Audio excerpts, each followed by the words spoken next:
Moye tamo. Ba étudiant ebele batanga na unilu basilisa classe ba yebi taba oyo malamu taba oyo awumela ya kosakana te ayebi batu nyonso tu.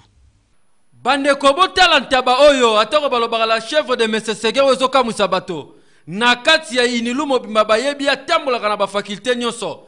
Soki akoti ya bimi na gauche ba étudiant batanga kala misusi bazwa misala tabo ya zalaka kaka.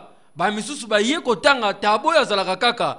Age na ye baye barango te pepa ya utaka. Moye tamo. Pour que ne bétida expliquer. Toza na lokole.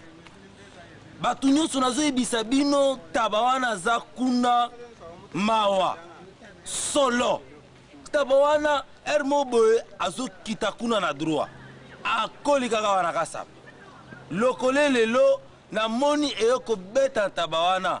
Tozolinga, tozosenga vraiment na ba autorité nyonso académique po Moye tamo. tabawana po ezo sala solo na kasa bondi belangai kokama kolo nango ayebana te soka zama étudiant mais ça vida chika kenda ana kapa faculté mbayebana tambola partout ba économie ba droit ba politique et ça yebani yango vraiment toyeba taboyo awuti wapi source na aza nani ko ba dog droit ya kapa to comprendre ba étudiant ya solo bondi me Moye tamo. Bantaba bazala na bango kasi taba oyo impact danger na kati ya unilu mobimba to yebite soki akoliama mokolo betilia bakosisa classe po azalaka kaka baya misu betilia balobi bakoyebele moko baosisa kaka chiki ba mbala mo ba récupérer na cadre ya la chèvre de Mesesege ya solo